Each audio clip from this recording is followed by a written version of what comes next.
Hi guys, मैं प्रभा आ गई हूँ आप लोगों के लिए 6th चैप्टर लेकर के क्लास 12th की। इसका बुक का नाम है स्वतंत्र भारत में राजनीति। और आप सब लोग कैसे हैं? आई होप आप सब लोग बहुत अच्छे होंगे। आप लोग हमेशा खुश रहिए। तो चलिए 6th चैप्टर को शुरू करते हैं। इस नाम है लोकतांत्रिक व्यवस्था का संकट। लोकतांत्रिक व्यवस्था का संकट। चलिए देखते हैं एनसीईआरटी की तरफ से इसमें क्या बताया गया है। तो फर्स्ट हेडिंग है आपातकाल की पृष्ठभूमि। 1967 के बाद से भारतीय राजनीति में जो बदलाव आ रहे थे उनके बारे में हम पहले ही पढ़ चुके हैं। इंदिरा गांधी एक गद्दावर नेता के रूप में उभरी थीं और उनकी लोकप्रियता अपने चरम पर थी। इस दौर में दलगत प्रतिस्पर्धा कहीं ज़्यादा तीखी और ध्रुवीकृत हो चली थी। इस अवधि में न्यायपालिका और सरकार के आपसी रिश्तों में भी तनाव आए। सर्वोच्च न्यायालय ने सरकार की कई पहलकदमियों को संविधान के विरुद्ध माना। कांग्रेस पार्टी का मानना था कि अदालत का यह रवैया लोकतंत्र के सिद्धांतों और संसद की सर्वोच्चता के विरुद्ध है। कांग्रेस ने यह आरोप भी लगाया कि अदालत एक यथास्थितिवादी संस्था है और यह संस्था गरीबों को लाभ पहुंचाने वाले कल्याण कार्यक्रमों को लागू करने की राह में रोड़े अटका रही है। कांग्रेस के विपक्ष में जो दल थे उन्हें लग रहा था कि सरकारी प्राधिकार को निजी प्राधिकार मानकर इस्तेमाल किया जा रहा है और राजनीति हद से ज़्यादा व्यक्तिगत होती जा रही है। कांग्रेस की टूट से इंदिरा गांधी और उनके विरोधियों के बीच मतभेद गहरे हो गए थे। आर्थिक संदर्भ 1971 के चुनाव में कांग्रेस ने गरीबी हटाओ का नारा दिया था। 1972 के बाद के सालों में भी देश की सामाजिक आर्थिक दशा में खास सुधार नहीं हुआ। बांग्लादेश के संकट से भारत की अर्थव्यवस्था पर भारी बोझ पड़ा था। लगभग 80 लाख लोग पूर्वी पाकिस्तान की सीमा पार करके भारत आ गए थे। इसके बाद पाकिस्तान से युद्ध भी करना पड़ा। युद्ध के बाद अमेरिका ने भारत को हर तरह की सहायता देना बंद कर दिया। इसी अवधि में अंतर्राष्ट्रीय बाजार में तेल की कीमतों में कई गुना बढ़ोतरी हुई। इससे विभिन्न चीज़ों की कीमतें भी तेज़ी से बढ़ीं। 1973 में चीज़ों की कीमतों में 23% और 1974 में 30% का इजाफा हुआ। इस तीव्र मूल्य वृद्धि से लोगों को भारी कठिनाई हुई। औद्योगिक विकास की दर बहुत कम थी और बेरोजगारी बहुत बढ़ गई थी। ग्रामीण इलाकों में बेरोजगारी बेतहाशा बढ़ी थी।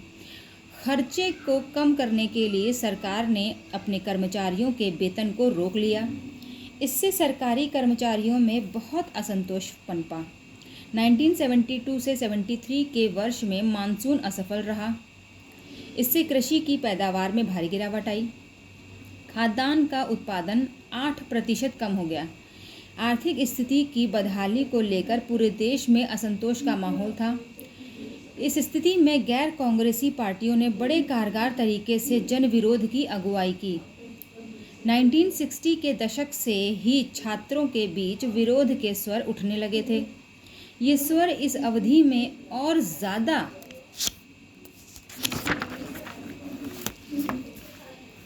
प्रबल हो उठे। संसदीय राजनीति में विश्वास न रखने वाले कुछ मार्क्सवादी समूहों की सक्रियता भी इस अवधि में बढ़ी।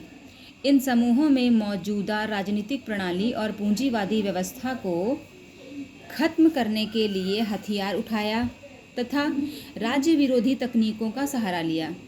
ये समूह मार्क्सवादी, लेनिनवादी, अब माओवादी हैं अथवा नक्सलवादी के नाम से जाने जाते हैं। ऐसे समूह पश्चिम बंगाल में सबसे ज़्यादा सक्रिय थे। पश्चिम बंगाल की सरकार ने इन्हें दबाने के लिए कठोर कदम उठाए। नेक्स्ट है गुजरात और बिहार के आंदोलन।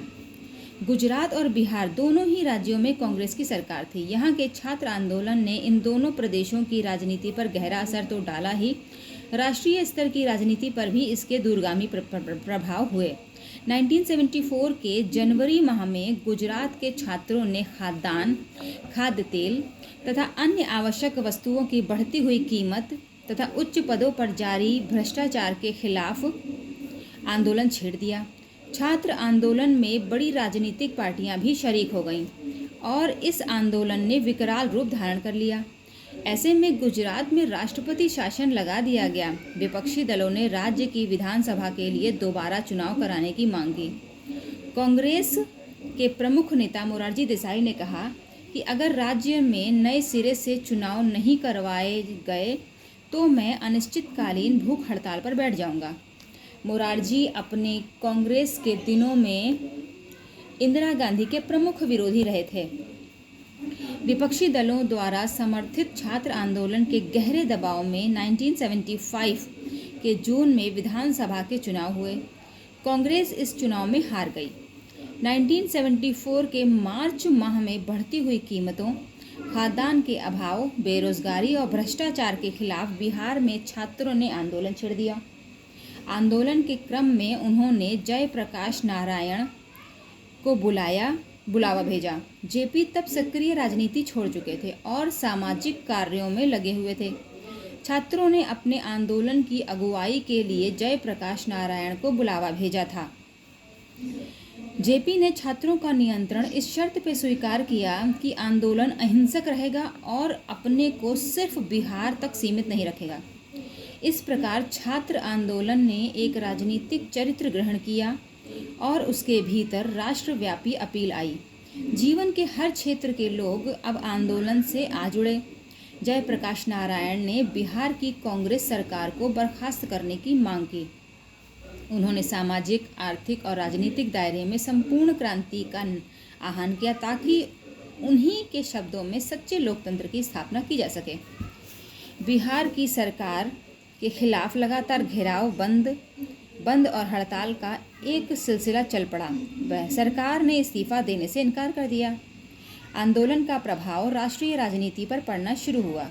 जयप्रकाश नारायण चाहते थे कि यह आंदोलन देश के दूसरे हिस्सों में भी फैले। जयप्रकाश नारायण के नेतृत्व में चल रहे आंदोलन के साथ ही साथ रेलवे के कर्मचारियों ने भी एक राष्ट्रव्यापी हड़ताल का आह्वान किया। इससे देश के रोजमर्रा के कामकाज के ठप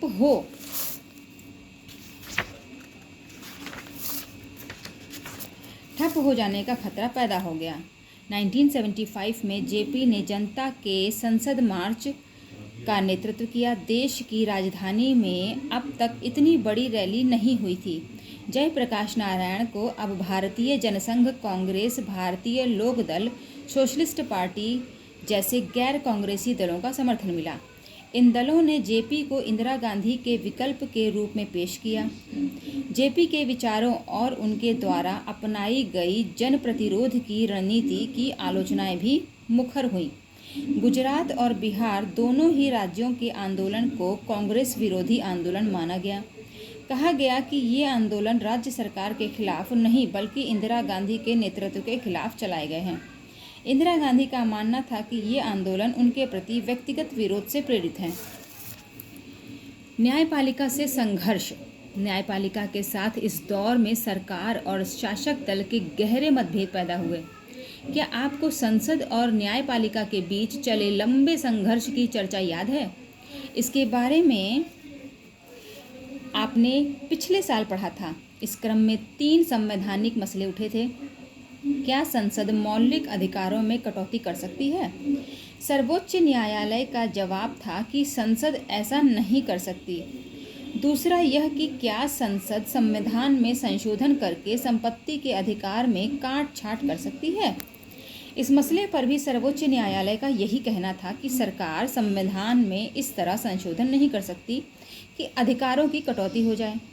तीसरे, संसद ने यह कहते हुए संविधान में संशोधन किया कि वह नीति निर्देशक सिद्धांतों को प्रभावकारी बनाने के लिए मौलिक अधिकारों में कमी कर सकती है। लेकिन सर्वोच्च न्यायालय ने इस प्रावधान को भी निरस्त कर दिया। इससे सरकार और न्यायपालिका के बीच संबंधों में तनाव आया। आपको याद होगा कि इस संकट की परिणति केशवानंद भारती के मशहूर मुकदमे के रूप में सामने आई। इस मामले में सर्वोच्च न्यायालय ने फैसला सुनाया कि संविधान का एक बुनियादी ढांचा है और संसद इन ढांचागत विशेषताओं में संशोधन नहीं कर सकती। 2 और बातों ने न्यायपालिका और कार्यपालिका के संबंधों में तनाव बढ़ाया। 1973 में केशवानंद भारती के मुकदमे में सर्वोच्च न्यायालय द्वारा फैसला सुनाने के तुरंत बाद भारत के मुख्य न्यायाधीश का पद खाली हुआ। सर्वोच्च न्यायालय के सबसे वरिष्ठ न्यायाधीश को भारत का मुख्य न्यायाधीश बनाने की परिपाटी चली आ रही थी, लेकिन 1973 में सरकार ने तीन वरिष्ठ न्यायाधीशों की अनदेखी करके न्यायमूर्ति A.N. रे को मुख्य न्यायाधीश नियुक्त किया। किनको नियुक्त किया? A.N. रे को। यह निर्णय राजनीतिक रूप से विवादास्पद बन गया, क्योंकि सरकार ने जिन 3 न्यायाधीशों की वरिष्ठता की अनदेखी इस मामले में की थी, उन्होंने सरकार के इस कदम के विरुद्ध फैसला दिया। ऐसे में संविधान की व्याख्या और राजनीतिक विचारधाराओं का बड़ी तेजी से घालमेल हुआ। जो लोग प्रधानमंत्री के नज़दीकी थे, वे एक ऐसी प्रतिबद्ध न्यायपालिका और नौकरशाही की ज़रूरत के बारे में बातें करने लगे जो विधायिका और कार्यपालिका की सेवा सोच के अनुकूल आचरण करे। इस संघर्ष का चरम बिंदु तब आया जब एक उच्च न्यायालय ने इंदिरा गांधी के निर्वाचन को अवैध घोषित कर दिया। आपातकाल की घोषणा 12 जून 1975 12 जून 1975 के दिन इलाहाबाद उच्च न्यायालय के न्यायाधीश जगमोहन लाल सिन्हा ने एक फैसला सुनाया। इस फैसले में उन्होंने लोकसभा के लिए इंदिरा गांधी के निर्वाचन को अवैधानिक करार दिया। न्यायमूर्ति ने यह फैसला समाजवादी नेता राजनारायण द्वारा दायर एक चुनाव याचिका के मामले में सुनाया था। राजनारायण इंदिरा गांधी के खिलाफ 1971 में बतौर उम्मीदवार चुनाव में खड़े हुए थे।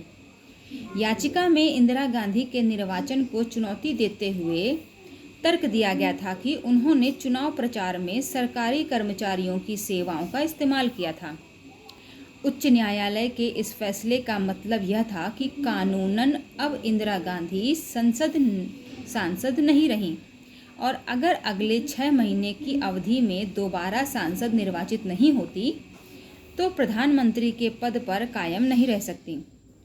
24 जून 1975 को 24 जून 1975 को सर्वोच्च न्यायालय ने उच्च न्यायालय के इस फैसले पर आंशिक स्थगनादेश सुनाते हुए कहा कि जब तक इस फैसले को लेकर की गई अपील की सुनवाई नहीं होती, तब तक इंदिरा गांधी सांसद नहीं बनी रहेंगी, लेकिन वे लोकसभा की कार्यवाही में भाग नहीं ले सकती हैं।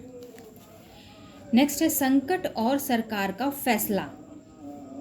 एक बड़े राजनीतिक संघर्ष के लिए अब मैदान तैयार हो चुका था। जयप्रकाश नारायण की अगुवाई में विपक्षी दलों ने इंदिरा गांधी के इस्तीफे के लिए दबाव डाला। इन दलों ने 25 जून 1975 को दिल्ली के रामलीला मैदान में एक विशाल प्रदर्शन किया। जयप्रकाश नारायण ने इंदिरा गांधी से इस्तीफे की मांग करते हुए राष्ट्रव्यापी सत्याग्रह की घोषणा की। जेपी ने सेना, पुलिस और सरकारी कर्मचारियों का आह्वान किया कि वे सरकार के अनैतिक और अवैधानिक आदेशों का पालन न करें।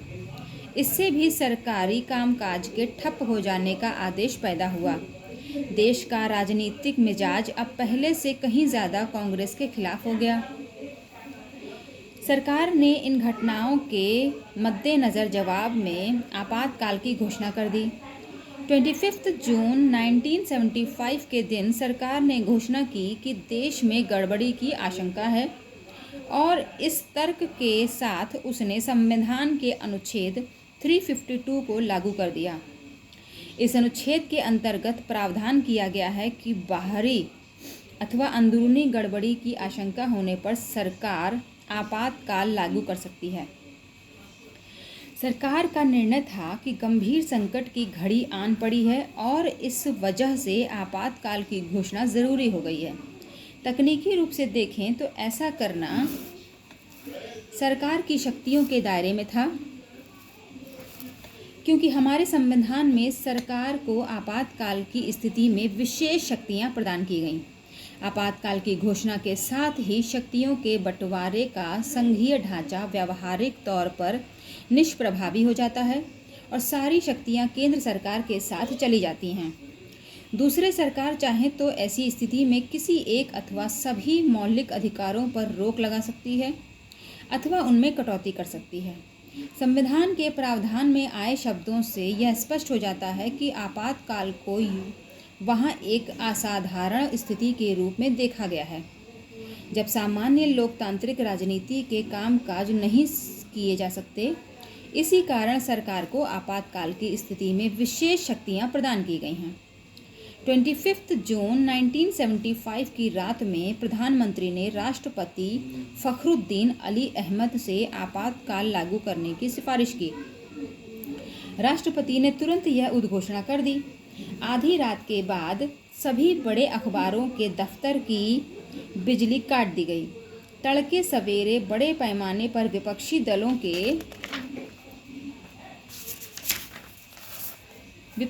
के नेताओं और कार्यकर्ताओं की गिरफ्तारी हुई। 26 जून की सुबह 6 बजे एक विशेष बैठक में मंत्रिमंडल को इन बातों की सूचना दी गई, लेकिन तब तक बहुत कुछ हो चुका था। परिणाम क्या हुआ था? सरकार के इस फैसले से विरोध आंदोलन एक बारगी रुक गया। हड़तालों पर रोक लगा दी गई। अनेक विपक्षी नेताओं को जेल में डाल दिया गया। राजनीतिक माहौल में तनाव भरा एक गहरा सन्नाटा छा गया। आपातकालीन प्रावधानों के अंतर्गत प्राप्त अपनी शक्तियों पर अमल करते हुए सरकार ने प्रेस की आज़ादी पर रोक लगा दी। समाचार पत्रों को कहा गया कि कुछ भी छापने से पहले अनुमति लेना ज़रूरी है। इसे प्रेस सेंसरशिप के नाम से जाना जाता है।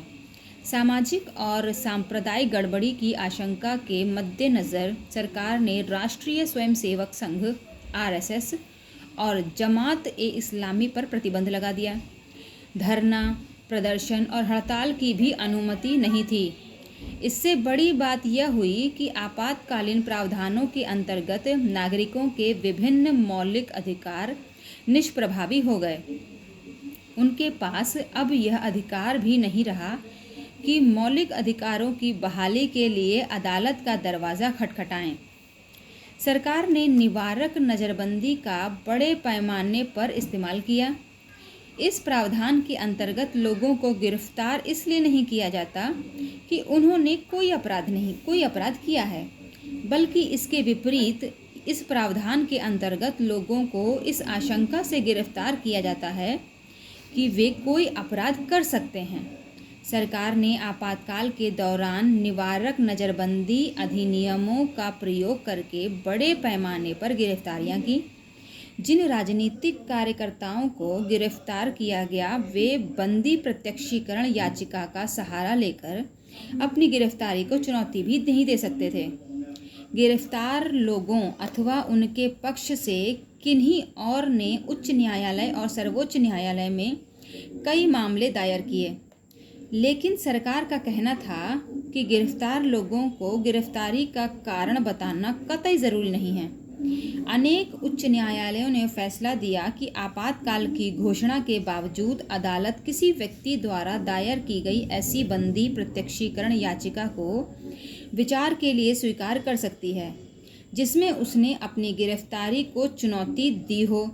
1976 के अप्रैल माह में सर्वोच्च न्यायालय की संवैधानिक पीठ ने उच्च न्यायालयों के फैसले को उलट दिया और सरकार की दलील मान ली। इसका आशय यह था कि सरकार आपातकाल के दौरान नागरिक से जीवन और आज़ादी का अधिकार वापस ले सकती है। सर्वोच्च न्यायालय के इस फैसले से नागरिकों के लिए अदालत के दरवाजे बंद हो गए। इस फैसले को सर्वोच्च न्यायालय के सर्वाधिक विवादास्पद फैसलों में से माना गया है। आपातकाल की मुखालफत और प्रतिरोध की कई घटनाएं घटी। पहली नज़र में जो राजनीतिक कार्यकर्ता गिरफ्तारी से बच गए थे वे भूमिगत हो गए और उन्होंने सरकार के खिलाफ मुहिम चलाई। इंडियन एक्सप्रेस और स्टेट्समैन जैसे अखबारों ने प्रेस पर लगी सेंसरशिप का विरोध किया। जिन समाचारों को छापने से रोका जाता था उनकी जगह ये अखबार खाली छोड़ देते थे। सेमिनार और मेंस स्ट्रीम जैसी पत्रिकाओं ने सेंसरशिप के आगे घुटने टेकने की जगह बंद होना मुनासिब समझा। सेंसरशिप, माफ़ कीजिएगा, 2 मिनट, अभी आती हूँ।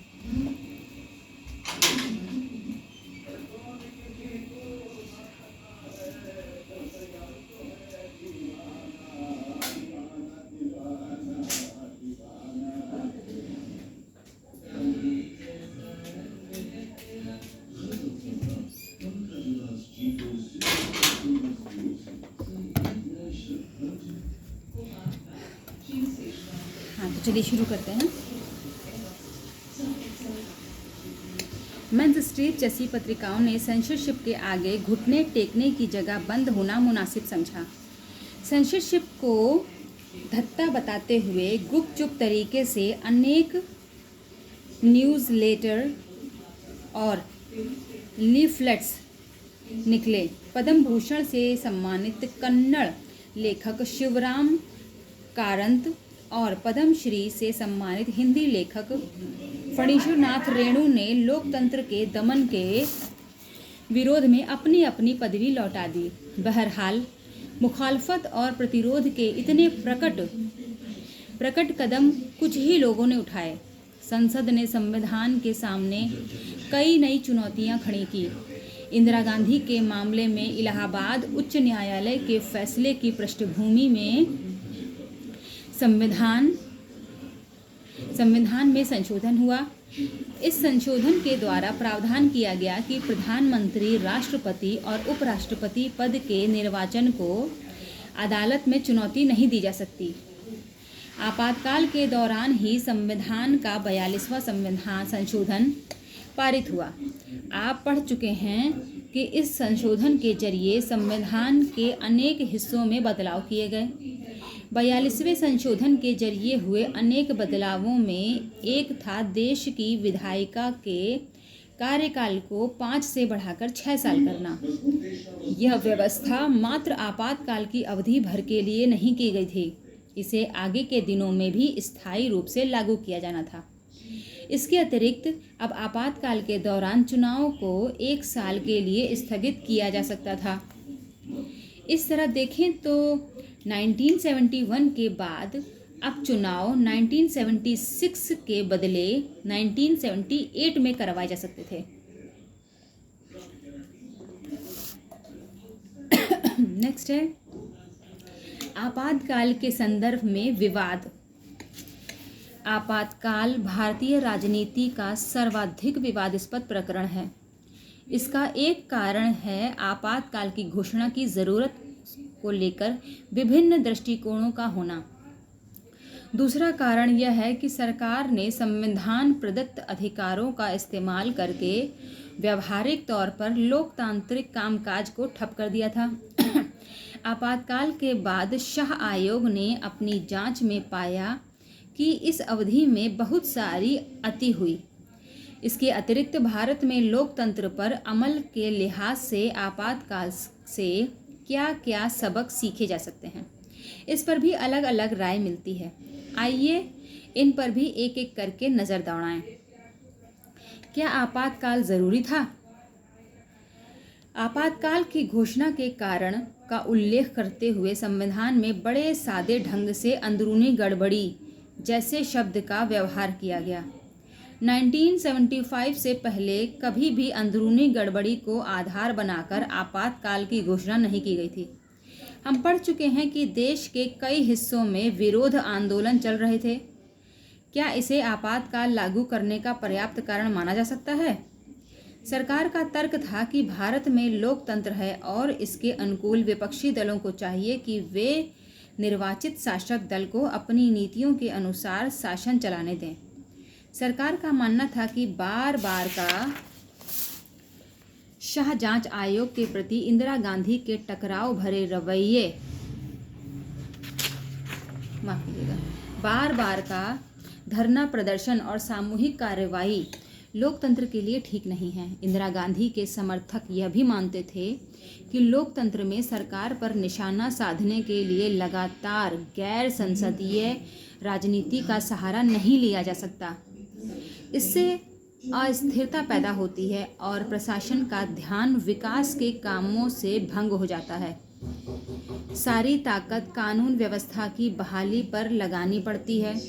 इंदिरा गांधी ने शाह आयोग को चिट्ठी में लिखा कि विनाशकारी ताकतें सरकार के प्रगतिशील कार्यक्रमों में अड़ंगे डाल रही थी और मुझे गैर संवैधानिक साधनों के बूते सत्ता से बेदखल करना चाहती थी।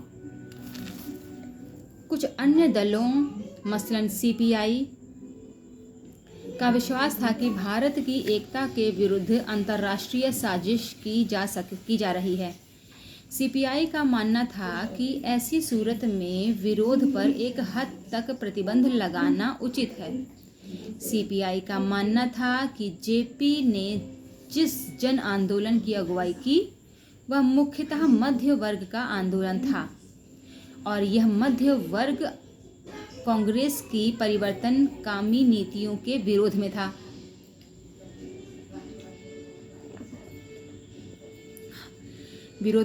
आपातकाल के बाद सीपीआई ने महसूस किया कि उसका मूल्यांकन गलत था और आपातकाल का समर्थन करना एक गलती थी। दूसरी तरफ आपातकाल के आलोचकों का तर्क था कि आज़ादी के आंदोलन से लेकर लगातार भारत में जन आंदोलन का एक सिलसिला रहा है। जेपी सहित विपक्ष के अन्य नेताओं का ख्याल था कि लोकतंत्र में लोगों को सार्वजनिक तौर पर सरकार के विरोध का अधिकार होना चाहिए। बिहार और गुजरात में चले विरोध आंदोलन ज़्यादातर समय अहिंसक और शांतिपूर्ण रहे। जिन लोगों को गिरफ्तार किया गया था उन पर कभी भी राष्ट्र विरोधी गतिविधियों में लिप्त रहने का मुकदमा नहीं चला। अधिकतर बंदियों के खिलाफ कोई मुकदमा दर्ज नहीं हुआ था। देश के अंदरूनी मामलों की देखरेख का जिम्मा गृह मंत्रालय का होता है। गृह मंत्रालय ने भी कानून व्यवस्था की बाबत कोई चिंता नहीं जताई थी। अगर कुछ आंदोलन अपनी हद से बाहर जा रहे थे तो सरकार के पास अपनी रोजमर्रा की अमल में आने वाली इतनी शक्तियां थीं कि वह ऐसे आंदोलनों को हद में ला सकती थी। लोकतांत्रिक कार्यप्रणाली को ठप करके आपातकाल लागू करने जैसे अतिचारी कदम उठाने की जरूरत कतई न थी। दरअसल खतरा देश की एकता और अखंडता को नहीं बल्कि शासक दल और स्वयं प्रधानमंत्री को था। आलोचक कहते हैं कि देश को बचाने के लिए बनाए गए संवैधानिक प्रावधान का दुरुपयोग इंदिरा गांधी ने निजी ताकत को बचाने के लिए किया। नेक्स्ट है आपातकाल के दौरान क्या क्या हुआ। चलिए देखते हैं आपातकाल के दौरान क्या क्या हुआ। आपातकाल का वास्तविक क्रियान्वयन भी अपने आप में विवाद का एक मुद्दा रहा है। क्या सरकार ने अपनी आपातकालीन शक्तियों का दुरुपयोग किया? क्या इस दौरान सत्ता का दुरुपयोग हुआ और इसके बूते ज़्यादा ज्यादतियाँ की गईं? सरकार ने कहा कि वह आपातकाल के जरिए कानून व्यवस्था को बहाल करना चाहती थी, कार्यकुशलता बढ़ाना चाहती थी और गरीबों के हित के कार्यक्रम लागू करना चाहती थी। इस उद्देश्य से सरकार ने एक 20 सूत्री कार्यक्रम की घोषणा की और इसे लागू करने का अपना दृढ़ संकल्प दोहराया। 20 सूत्री कार्यक्रम में भूमि सुधार, भू पुनर्वितरण, खेतिहर मजदूरों के पारिश्रमिक पर पुनर्विचार, प्रबंधन में कामगारों की भागीदारी, बंधुआ मजदूरी की समाप्ति आदि मसले शामिल थे। आपातकाल की घोषणा के बाद शुरुआती महीनों में मध्य वर्ग इस बात से बड़ा खुश था कि विरोध आंदोलन समाप्त हो गया और सरकारी कर्मचारियों पर अनुशासन लागू हुआ। गरीब और ग्रामीण जनता को भी उम्मीद थी कि सरकार जिन कल्याण कार्यक्रमों को लागू करने के वायदे कर रही है उन्हें अब कारगर तरीके से लागू किया जाएगा। समाज के विभिन्न वर्गों की अलग अलग अपेक्षाएं थीं और इस कारण आपातकाल को लेकर उनके दृष्टिकोण भी अलग अलग थे। आपातकाल के आलोचकों ने ध्यान दिलाया कि सरकार के ज़्यादातर वायदे पूरे नहीं हुए। आलोचकों का कहना है कि सरकार अपने वायदों की ओट लेकर जातियों से लोगों का ध्यान हटाना चाहती थी। आलोचकों ने निवारक नज़रबंदी के बड़े पैमाने के इस्तेमाल पर भी सवाल उठाए। हम पढ़ चुके हैं कि आपातकाल के दौरान अनेक प्रमुख नेताओं को गिरफ्तार कर लिया गया था। दरअसल कुल 676 नेताओं की गिरफ्तारी हुई थी। शाह आयोग का आंकलन था कि निवारक नज़रबंदी के कानूनों के तहत लगभग 1,11,000 लोगों को गिरफ्तार किया गया। प्रेस पर कई तरह की पाबंदी लगाई गई। इसमें कई पाबंदियां गैर कानूनी थीं। शाह आयोग ने अपनी रिपोर्ट में लिखा है कि दिल्ली बिजली आपूर्ति निगम के महाप्रबंधक को दिल्ली के लेफ्टिनेंट गवर्नर के दफ्तर से 26 जून 1975 की रात 2 बजे मौखिक आदेश मिला कि सभी अखबारों की बिजली आपूर्ति काट दी जाए। अखबारों को बिजली आपूर्ति 2-3 दिन बाद फिर बहाल की गई, लेकिन अब तक सेंसरशिप का पूरा ढांचा खड़ा किया जा चुका था। इसके अलावा कुछ और भी गंभीर आरोप ऐसे लोगों को लेकर लगे थे जो किसी आधिकारिक पद पर नहीं थे, लेकिन सरकारी ताकत का इन लोगों ने इस्तेमाल किया था। प्रधानमंत्री के छोटे बेटे संजय गांधी उस वक्त किसी आधिकारिक पद पर नहीं थे, फिर भी प्रशासन पर उनका असर था और आरोप लगाया जाता है कि उन्होंने सरकारी कामकाज में दखल दिया। दिल्ली में झुग्गी बस्तियों को हटाने तथा जबरन नसबंदी करने की मुहिम में उनकी भूमिका को लेकर बड़े विवाद हुए। राजनीतिक कार्यकर्ताओं की गिरफ्तारी और प्रेस पर लगी पाबंदी के अतिरिक्त आपातकाल का बुरा असर आम लोगों को भी भुगतना पड़ा। आपातकाल के दौरान पुलिस हिरासत में मौत और यातना की घटनाएं घटीं। गरीब लोगों को मनमाने ढंग से एक जगह से उजाड़कर दूसरी जगह बसाने में भी कठिनाई घटी। जनसंख्या नियंत्रण के अति उत्साह में लोगों को अनिवार्य रूप से नसबंदी के लिए मजबूर किया गया। इन उदाहरणों से समझा जा सकता है कि लोकतांत्रिक प्रक्रिया के ठप पड़ने पर लोगों पर क्या गुजरती है। नेक्स्ट है आपातकाल के सबक। आपातकाल से एक बारगी भारतीय लोकतंत्र की ताकत और कमजोरियां उजागर हो गईं। हालांकि बहुत से पर्यवेक्षक मानते हैं कि आपातकाल के दौरान भारत लोकतांत्रिक नहीं रह गया था, लेकिन यह भी ध्यान देने की बात है कि थोड़े ही दिनों के अंदर कामकाज फिर से लोकतांत्रिक ढर्रे पर लौट आया। इस तरह आपातकाल का एक सबक तो यही है कि भारत में लोकतंत्र को विदा कर पाना बहुत कठिन है। दूसरे, आपातकाल से संविधान में वर्णित आपातकाल के प्रावधानों के कुछ अर्थगत उलझाव भी प्रकट हुए, जिन्हें बाद में सुधार लिया गया। अब अंदरूनी आपातकाल सिर्फ सशस्त्र विद्रोह की स्थिति में लगाया जा सकता है।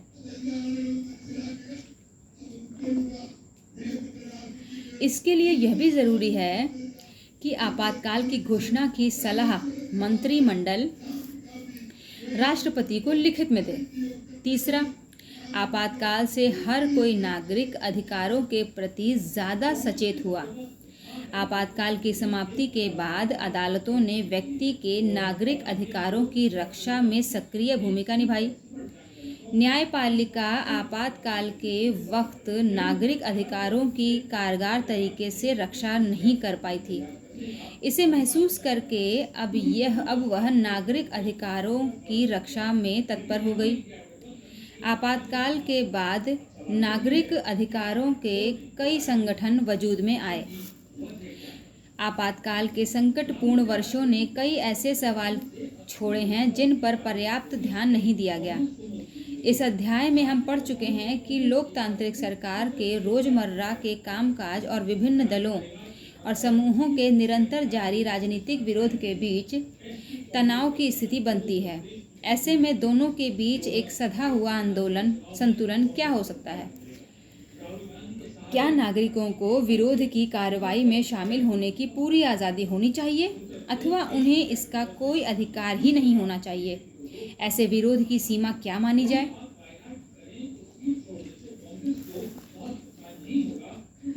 दूसरे आपातकाल का वास्तविक क्रियान्वयन पुलिस और प्रशासन के जरिए हुआ। ये संस्थाएं स्वतंत्र होकर काम नहीं कर पाईं। इन्हें शासक दल ने अपना राजनीतिक औजार बनाकर इस्तेमाल किया। शाह कमीशन की रिपोर्ट के अनुसार पुलिस और प्रशासन राजनीतिक दबाव की चपेट में आ गए थे। ये समस्या आपातकाल के बाद भी खत्म नहीं हुई। आपातकाल के बाद की राजनीति। जैसे ही आपातकाल खत्म हुआ और लोकसभा के चुनावों की घोषणा हुई, वैसे ही आपातकाल का सबसे ज़रूरी और कीमती सबक राज्य व्यवस्था ने सीख लिया। 1977 के चुनावों एक जगह से आपातकाल के अनुभवों के बारे में जनमत संग्रह थे। उत्तर भारत में तो ख़ास तौर पर, क्योंकि यहाँ आपातकाल का असर सबसे ज़्यादा महसूस किया गया था। विपक्ष ने लोकतंत्र बचाओ के नारे पर चुनाव लड़ा। जनादेश निर्णायक तौर पर आपातकाल के विरुद्ध था। सबक एकदम साफ था और कई राज्यों के विरुद्ध विधानसभा चुनावों में भी स्थिति यही रही। जिन सरकारों को जनता ने लोकतंत्र विरोधी माना, उसे मतदाता के रूप में उसने भारी दंड दिया। इस अर्थ में देखो कि 1975 से 77 के अनुभवों की एक परिणति भारतीय लोकतंत्र की बुनियाद को पुख्ता बनाने में हुई। नेक्स्ट है लोकसभा का चुनाव 1977। 18 महीने के आपातकाल के बाद 1977 के जनवरी माह में सरकार में चुनाव कराने का फैसला किया। इसी के मुताबिक सभी नेताओं और राजनीतिक कार्यकर्ताओं को जेल से रिहा कर दिया गया। 1977 के मार्च में चुनाव हुए। ऐसे में विपक्ष को चुनावी तैयारी का बड़ा कम समय मिला, लेकिन राजनीतिक बदलाव की नीति बड़ी तेज थी। आपातकाल लागू होने के पहले ही बड़ी विपक्षी पार्टियां एक दूसरे के नज़दीक आ रही थीं। चुनाव के पहले इन पार्टियों ने एकजुट होकर जनता पार्टी नाम से एक नया दल बनाया। नई पार्टी ने जयप्रकाश नारायण का नेतृत्व स्वीकार किया। कांग्रेस के कुछ नेता भी जो आपातकाल के खिलाफ थे, इस पार्टी में शामिल हुए। कांग्रेस के कुछ अन्य नेताओं ने जगजीवन राम के नेतृत्व में एक नई पार्टी बनाई। इस पार्टी का नाम कांग्रेस फॉर डेमोक्रेसी था और बाद में यह पार्टी भी जनता पार्टी में शामिल हो गई। 1977 के चुनावों को जनता पार्टी ने आपातकाल के ऊपर जनमत संग्रह का रूप लिया। इस पार्टी ने चुनाव प्रचार में शासन के आलोकतांत्रिक चरित्र और आपातकाल के दौरान की गई ज्यादतियों पर जोर दिया। हजारों लोगों की गिरफ्तारी और प्रेस की सेंसरशिप की पृष्ठभूमि में जनमत कांग्रेस के विरुद्ध था। जनता पार्टी के गठन के कारण यह भी सुनिश्चित हो गया कि गैर कांग्रेसी वोट एक ही जगह पड़े गए। बात बिल्कुल साफ थी कि कांग्रेस के लिए अब बड़ी मुश्किल आ पड़ी थी। लेकिन चुनाव के अंतिम नतीजों ने सबको चौंका दिया। आज़ादी के बाद पहली बार ऐसा हुआ कि कांग्रेस लोकसभा का चुनाव हार गई। कांग्रेस को लोकसभा की मात्र 154 सीटें मिली थीं। उसे 35% से भी कम वोट हासिल हुआ। जनता पार्टी और उसके साथी दलों को लोकसभा की कुल 542 सीटों में से 330 सीटें मिलीं। खुद जनता पार्टी अकेले 295 सीटों पर जीत गई और उसे स्पष्ट बहुमत मिला था। उत्तर भारत में चुनावी माहौल कांग्रेस के एकदम खिलाफ था। कांग्रेस बिहार, यूपी, दिल्ली, हरियाणा और पंजाब में एक भी सीट ना पा सकी। राजस्थान और मध्य प्रदेश में उसे महज एक सीट मिली। इंदिरा गांधी रायबरेली से और उनके पुत्र संजय गांधी अमेठी से चुनाव हार गए। बहरहाल, अगर आप चुनावी नतीजों के नक्शे पर नज़र दौड़ाएं तो पाएंगे कि कांग्रेस देश में हर जगह चुनाव नहीं हारी थी। महाराष्ट्र, गुजरात, उड़ीसा में उसने कई सीटों पर अपना कब्जा बरकरार रखा था। दक्षिण भारत के राज्यों में तो एक तरह से उसकी चुनावी विजय का चक्का बेरोक टोक चला था। इसके कई कारण रहे। पहली बात तो यह थी कि आपातकाल का प्रभाव हर राज्य पर एक समान नहीं पड़ा था। लोगों को जबरन उजाड़ने और विस्थापित करने अथवा जबरन नसबंदी करने का काम ज़्यादातर उत्तर भारत के राज्यों में हुआ था। लेकिन इससे भी ज़्यादा महत्वपूर्ण बात यह थी कि उत्तर भारत में राजनीतिक प्रतिद्वंदिता की प्रकृति में दूरगामी बदलाव आए थे। उत्तर भारत का मध्य वर्ग कांग्रेस से दूर जाने लगा था और मध्य वर्ग के कई तबके जनता पार्टी को एक मंच के रूप में पाकर इससे आ जुड़े। इस अर्थ में देखें तो 1977 के चुनाव सिर्फ आपातकाल की कथा नहीं कहते, बल्कि इसके आगे की भी कुछ बातों का संकेत करते हैं। जनता सरकार 1977 के चुनाव के बाद बनी जनता पार्टी की सरकार में कोई खास तालमेल नहीं था।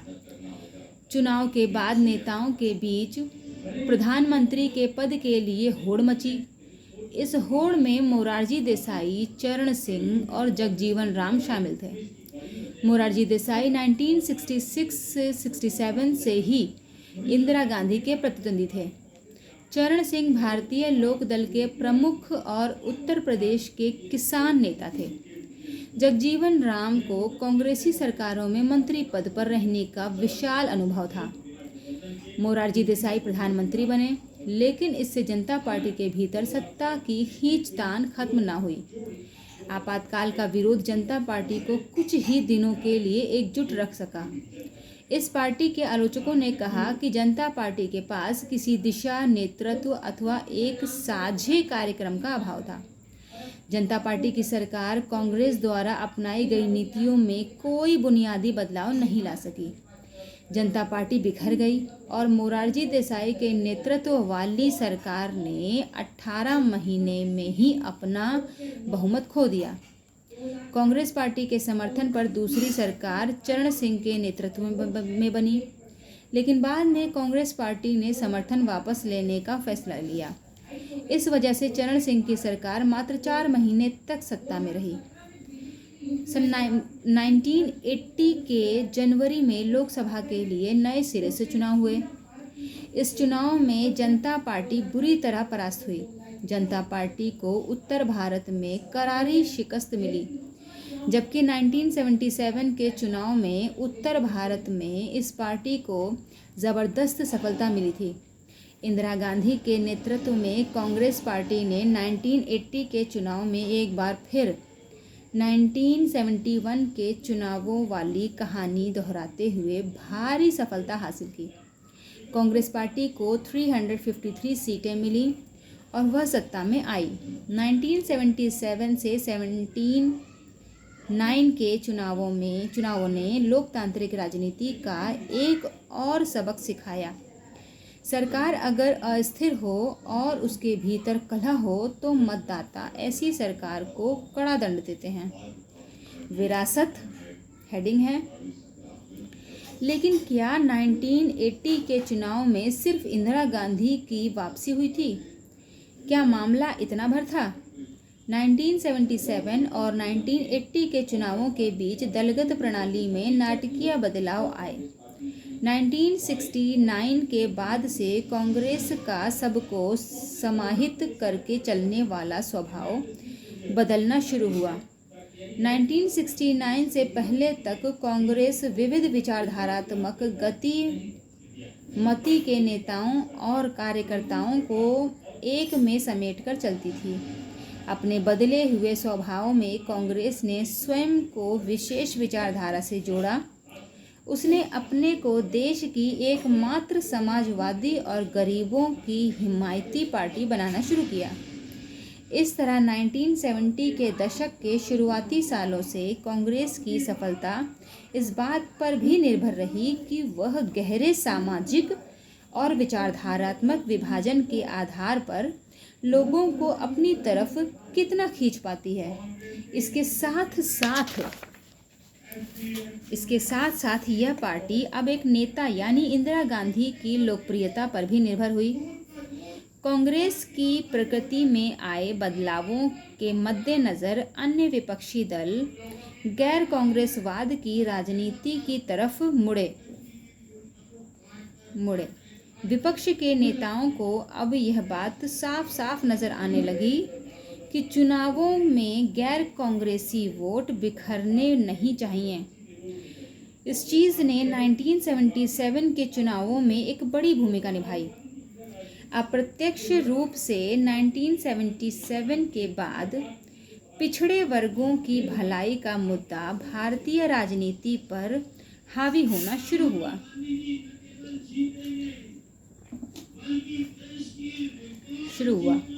हमने ऊपर गौर किया था कि 1977 के चुनाव परिणामों पर पिछड़ी जातियों के मतदान का असर पड़ा था, खासकर उत्तर भारत में।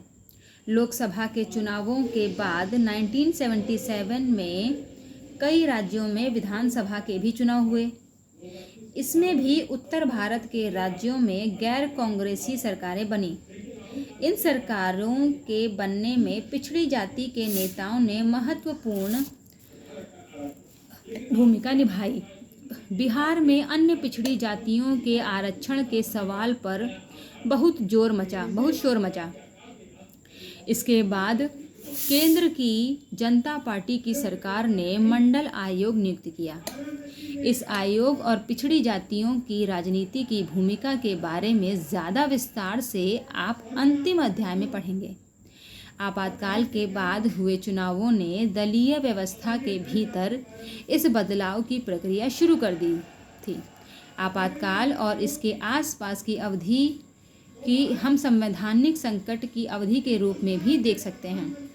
संसद और न्यायपालिका के अधिकार क्षेत्र को लेकर छिड़ा संवैधानिक संघर्ष भी आपातकाल के मूल में था।